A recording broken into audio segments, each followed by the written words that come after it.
Everyone feared the giant widow in the cage, until a cowboy bought her and asked, "Will you marry me?" Asterisk, what kind of woman terrifies an entire frontier town so much they cage her like a wild animal? Asterisk, and what kind of man sees her and thinks, "Wife," the sign read, $10 to touch the beast. But when the cowboy looked through those bars, he didn't see a monster. He saw the loneliest woman in the West. Asterisk, and he was about to make the most shocking purchase of his life. Asterisk, the dust swirled thick around Willow Creek's main square as Jake Morrison pulled his horse to a stop. The crowd pressed tight, children on their fathers' shoulders, women clutching their shawls, all staring at the iron cage sitting right there in the middle of everything, like some twisted carnival show. Inside those bars sat a woman who could break a man's neck with her bare hands. Martha Kane. 6 feet tall as she was an inch, arms thick as fence posts, shoulders that could carry the weight of the world. Her blonde hair hung loose around a face that might have been beautiful once, before the world decided she was too much, too strong, too dangerous to walk free. Jake had heard the stories on his way into town. How she'd killed 3 men in a bar fight after they insulted her dead husband. How she could lift a full-grown horse. How she'd gone mad with grief and rage, terrorizing anyone who crossed her path. The townspeople whispered she wasn't quite human anymore. Asterisk, but what if the real story was something else entirely? Asterisk, as Jake stepped closer, pushing through the crowd of gawkers and thrill-seekers, something twisted in his chest. The woman in that cage wasn't snarling or threatening anyone. She sat perfectly still, hands folded in her lap, staring at nothing. Her eyes the color of a winter sky, cold and distant. But underneath that coldness, Jake saw something the others couldn't. Pain. Raw, aching pain that he recognized, because it lived in his own chest every single day. A boy, no older than 10, picked up a rock and hurled it at the bars. It clanged loud, making the crowd laugh. Martha didn't even flinch. She just kept staring at that same spot on the ground like she'd trained herself not to feel anything anymore. Jake's jaw clenched, his hands curled into fists. "She killed my cousin Billy," someone shouted from the crowd. "Beast deserves worse than a cage. Should have hanged her." Another voice called out. The sheriff, a pot-bellied man with tobacco stains on his vest, waved his hand for quiet. Now, folks, town council decided the cage was punishment enough. Besides, she brings in good money, $1 a look, 10 to touch, helps pay for the new schoolhouse. More laughter, more cruel jokes. Martha Kane, once someone's wife, someone's everything, reduced to a circus attraction. Jake felt sick. He stepped forward, his boots clicking on the wooden platform around the cage. The crowd quieted, sensing something different about this tall stranger in the dusty coat and wide-brimmed hat. Martha looked up then, for the first time since he'd arrived. Her eyes met his. And Jake felt like he'd been struck by lightning. She wasn't a beast. She wasn't a monster. She was a woman broken by loss, twisted by other people's fear until she'd forgotten who she used to be. Jake knew that feeling. After Sarah died, after the fever took her and their unborn child, he'd spent 2 years drinking himself to death in saloons from here to California. He'd picked fights with anyone who looked at him wrong, hoping someone would put him out of his misery. The only difference between him and Martha Kane, nobody had been strong enough to put him in a cage. "How much?" Jake asked, his voice cutting through the afternoon air like a blade. The sheriff raised an eyebrow.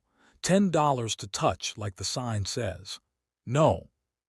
Jake pulled out his leather pouch, heavy with coins from his last cattle drive. "How much to buy her?" The crowd went dead silent. Even the flies stopped buzzing. Martha's eyes widened, the first real emotion Jake had seen from her. The sheriff laughed, but it sounded nervous. "She ain't for sale, mister. She's serving her sentence." "Everything's for sale." Jake dumped his pouch on the sheriff's little table. Gold coins spilled out, more money than most of these people saw in a year. "How much?" The sheriff's eyes went wide, His tongue darted out to wet his lips. Jake could practically see the man's mind working, calculating the schoolhouse fund, his own pockets, the chance to get rid of a problem that ate 3 meals a day and drew unwanted attention from federal marshals. 500, the sheriff said, his voice shaking slightly. Jake counted out the coins without hesitation. The crowd pressed closer, murmuring, gasping. $500 was enough to buy a small ranch, enough to start a whole new life somewhere else. "You're making a mistake, stranger," a woman called out. "That thing will kill you in your sleep." Jake ignored her. He knelt down in front of the cage, his face level with Martha's. She stared at him like he'd lost his mind. Maybe he had. "What's your name?" he asked softly. Her voice came out like rusty hinges barely used. "Martha." "Martha what?" "Kane." "Martha Kane." Jake nodded. "I'm Jake Morrison, and I want to ask you something important." The sheriff was counting coins, his hands shaking with greed. The crowd leaned in, hungry for whatever came next. Martha just stared at Jake, like he was the first person to really see her in months. Jake reached into his vest pocket and pulled out a simple gold band. His grandmother's ring, the one he'd been saving for a woman who'd never come. He held it up so Martha could see it, so the whole crowd could see it. "Martha Kane," he said, his voice strong and clear, "will you marry me?" The world exploded into chaos. Women screamed, men shouted, children cried. But through all that noise, all Jake could hear was the sound of Martha's sharp intake of breath, and the way she whispered, "Why?" What would make a man propose to a woman the town called a monster? Stay tuned to stories to find out. The chaos in the square faded to a dull roar as Jake kept his eyes locked on Martha's face. Her question hung in the air between them, like smoke from a dying fire. "Why?" "Because," Jake said, his voice steady despite the mob pressing closer, "nobody deserves to be treated like an animal. And because I know what it's like to want to disappear from the world." Martha's eyes searched his face, looking for the lie, the trick, the cruelty that always came eventually. But Jake's face was open, honest, marked by his own share of grief. She could see it in the lines around his eyes, the way his mouth turned down slightly at the corners. This man had buried someone he loved. The sheriff finished counting the coins, his greed winning out over his confusion. "Deal's done," he announced, jingling the keys to the cage.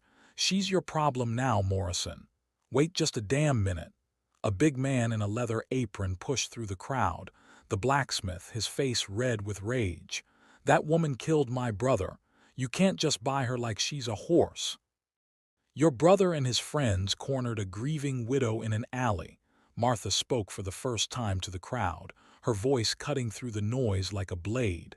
"They had plans for me that didn't involve conversation." The blacksmith's face went redder. "You're a liar." "Am I?" Martha stood up slowly, unfolding to her full height inside the cage. Even behind bars, she was imposing, powerful. "Ask Doc Wilson what condition I was in when they brought me to jail. Ask him about the bruises, the torn dress." "That's enough." The sheriff unlocked the cage with shaking hands. "She's bought and paid for. Matters closed." But Jake was studying Martha's face, seeing the truth written there in scars both visible and hidden.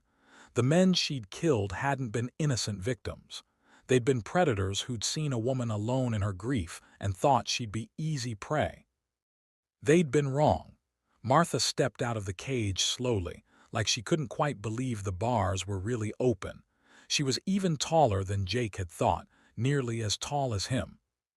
And there was a grace to her movements despite her size, like a dancer who'd learned to fight, or a fighter who remembered being gentle once. The crowd backed away as she emerged, parents pulling their children behind them. But Martha didn't look at any of them. Her eyes stayed on Jake, confusion and something that might have been hope warring in her expression. "You asked me a question," Jake said, extending his hand to help her down from the platform. "Do you have an answer?" Martha stared at his outstretched hand for a long moment. When was the last time someone had offered to help her instead of hurt her? When was the last time someone had touched her with kindness instead of fear or violence? She took his hand. Her grip was strong, calloused from hard work, but her fingers trembled slightly. I don't understand why you'd want to marry someone like me. Someone like what? Jake asked, keeping hold of her hand as they stepped down into the square. The crowd parted around them like they were carrying plague. A killer, a freak, the beast of Willow Creek. Martha's voice was bitter, but underneath the bitterness was something fragile, broken. Jake stopped walking and turned to face her fully, the afternoon sun behind him. His face shadowed by his hat, but his eyes were clear, determined. I see a woman who defended herself against men who would have hurt her. I see someone who's been punished for being stronger than the people who wanted to break her. And I see someone who's forgotten she's still human underneath all that pain. Martha's breath caught. Nobody had called her human in so long. She'd almost forgotten it was true. Asterisk, can two broken souls find healing together? Keep watching stories to see how their journey unfolds. Asterisk, I was married before, she whispered, her voice so quiet only Jake could hear. Robert Kane. He was a good man, gentle. He used to say I was his Amazon warrior, his Athena. He made me feel like being strong was something beautiful instead of something shameful. Jake squeezed her hand gently. What happened to him? Cholera, 2 years ago. I nursed him for weeks, but her voice broke slightly. After he died, I had nothing left. No children, no family, just his debts and a town full of people who'd always been afraid of me.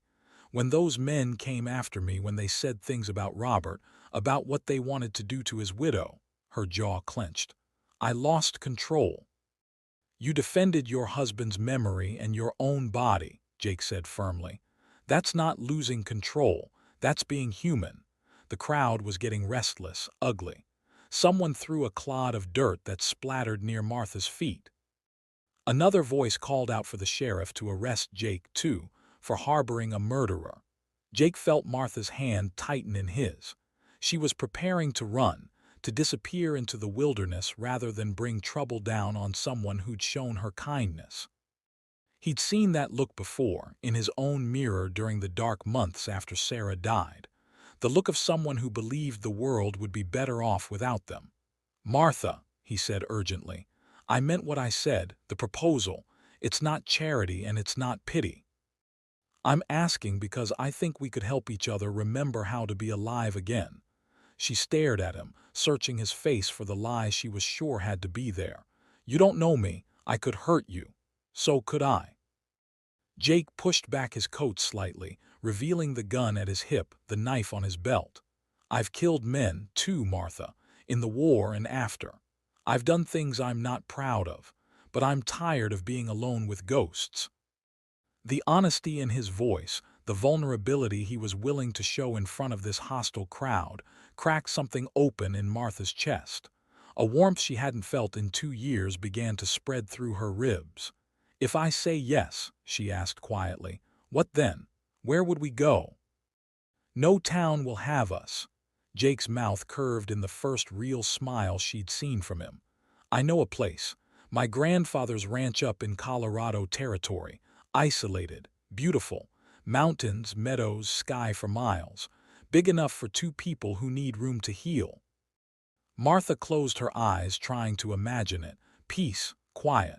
A place where she could be more than the sum of her worst moments. When she opened them again, Jake was still there, still waiting, still offering her a future she'd never dared dream of. The crowd was getting uglier by the minute. Someone had gone for more rocks. The sheriff was fingering his gun, probably wondering if he'd get his money back by claiming Jake was disturbing the peace. Martha Kane had spent 2 years in hell. She'd been caged, tormented, reduced to a sideshow attraction.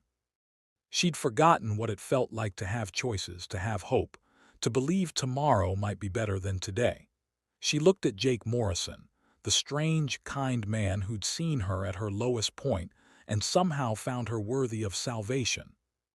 Then she looked at the ring still gleaming in his palm and at the crowd of people who'd never see her as anything more than a monster. "Yes," she said, her voice stronger than it had been in months. "Yes, Jake Morrison, I'll marry you." The word asterisk, yes asterisk, hit the crowd like a lightning strike. Women gasped, clutched their hearts. Men cursed, spat in the dust. Children stared wide-eyed at the impossible sight of the beast of Willow Creek agreeing to marry a stranger who'd bought her freedom with a fortune in gold. But Jake only had eyes for Martha. He slipped his grandmother's ring onto her finger with hands that shook slightly, and for a moment the chaos around them faded to nothing. The ring was too small for her strong fingers, but it fit well enough, catching the afternoon light like a promise. "We need to leave," Martha said urgently, her voice low. "Now, before they decide to take their money back and put us both in chains." Jake nodded but didn't hurry. He helped Martha up onto his horse with the careful courtesy he'd show any lady, ignoring the jeers and threats from the crowd. She settled behind him, her arms circling his waist, and Jake felt the tension in her body, like a bowstring ready to snap. "Hold tight," he murmured and spurred his horse forward. They rode out of Willow Creek at a steady gallop, dust flying behind them like a brown curtain. Martha pressed her face against Jake's back, breathing in the scent of leather, soap, and honest sweat. It had been so long since she'd been close to another human being without violence hanging in the air between them. And as the town fell away behind them, Martha felt something she thought was gone forever. Freedom. Not just from the cage, but from the weight of other people's fear and hatred. For the first time in 2 years, she could breathe without feeling like she was suffocating. They rode for hours without speaking, following a trail that wound up into the foothills where pine trees whispered secrets to the wind. When the sun began to sink toward the horizon, painting the sky in shades of gold and crimson, Jake finally slowed his horse to a walk. "There's a preacher in Pine Ridge," he said over his shoulder. "If you still want to go through with this, we could be married tonight." Martha was quiet for so long that Jake began to wonder if she'd changed her mind. Maybe the reality of what they were doing had finally hit her. Maybe she was realizing that marrying a stranger was almost as crazy as everything else that had happened today. "Jake," she said finally, her voice soft against his ear. "Why did you really do it? Buy me, I mean. Propose to me. You could have just paid my fine and let me go free. You didn't have to tie yourself to someone like me." Jake was quiet for a moment, choosing his words carefully. "You remember I mentioned someone named Sarah? Your wife, my wife, and our baby." Jake's voice grew thick with old pain. "She died in childbirth. The baby, too. A little girl we were going to name Hope." Martha's arms tightened around his waist, offering what comfort she could. "After that, I wanted to die, too," Jake continued. "I tried drinking myself to death, picking fights with anyone who'd oblige me. I was hoping someone would put me out of my misery, but nobody ever did. I just kept waking up, day after day, with this hole in my chest where my heart used to be." They crested a hill, and below them lay a small town nestled in a valley. Lights began to twinkle in windows as families gathered for supper, normal people living normal lives, untouched by the kind of grief that could break a person's mind. "When I saw you in that cage," Jake said, "I saw myself. Someone who'd been punished for surviving when everyone they loved was gone. Someone who'd forgotten they deserved kindness, deserved a chance to be happy again." Martha felt tears prick her eyes. She hadn't cried in 2 years, had trained herself not to feel anything too deeply, but Jake's words were breaking down walls she'd built to protect what was left of her heart. "So this isn't charity," she said, understanding finally dawning. "No. This is two broken people deciding to try being broken together instead of broken alone." They rode into Pine Ridge as the church bells rang 7 o'clock. The preacher, a kind-faced man with gentle eyes, didn't ask questions when Jake explained what they needed. He just nodded, called his wife to stand as witness, and opened his Bible. Martha Kane and Jake Morrison were married in a small church that smelled of beeswax and old wood, with only strangers as witnesses. Martha wore her torn dress and Jake's coat draped over her shoulders. Jake wore his dusty clothes and a smile that transformed his whole face. When the preacher asked if they promised to love and cherish each other, Martha felt something shift inside her chest. Love might come later if they were lucky, but cherish. Yes, she could promise that.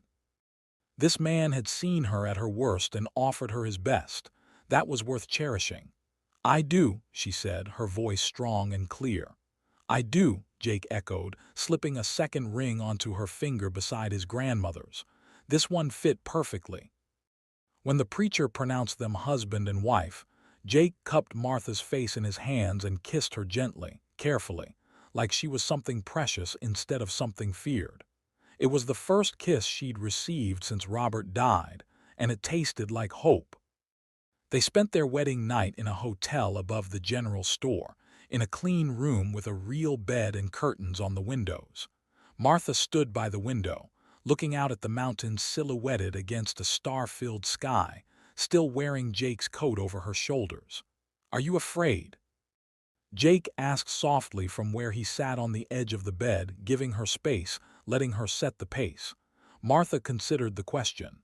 "No," she said, surprised to find it was true. "For the first time in 2 years, I'm not afraid." She turned to face him, this man who'd bought her freedom and offered her his name. In the lamplight, his face was kind, patient, real. Not a dream, not a trick, but a second chance she'd never thought she'd get. "Jake Morrison," she said, crossing to stand in front of him. "Thank you for seeing me. The real me, not the monster they made me into." Jake reached up to touch her face, his thumb brushing away a tear she didn't realize had fallen. "Martha Morrison," he said, testing out her new name. "Thank you for saying yes, for trusting me. For letting me help you remember who you really are." Outside, the wind sang to the pine trees, carrying away the ghosts of who they used to be. Inside, two wounded souls began the long, slow work of healing each other, one gentle touch at a time. Martha spent 2 years in a cage. But tonight she was free, free to love again, free to hope again, free to be more than the sum of her worst moments.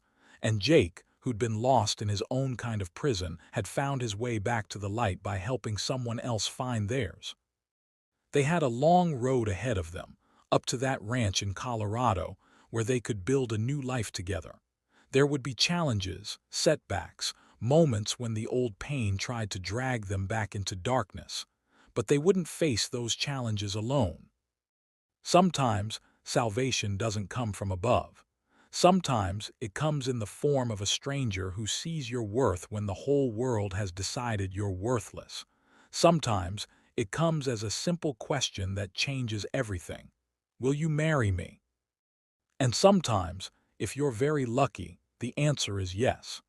Asterisk, as the last echoes of Martha and Jake's story fade into the mountain wind, their journey reminds us that redemption can come from the most unexpected places. Asterisk, sometimes, all it takes is one person willing to see past the surface, to look beyond what others fear, and offer hope where there was none. If this story moved you, if it reminded you that everyone deserves a second chance at happiness, then please hit that subscribe button and ring the notification bell for stories. We share tales like this every week, stories of courage, love, and the power of human connection in the untamed West. Your subscription helps us bring you more of these soul-stirring narratives that prove, even in the darkest moments, there's always light to be found. Don't miss the next story that might just change how you see the world.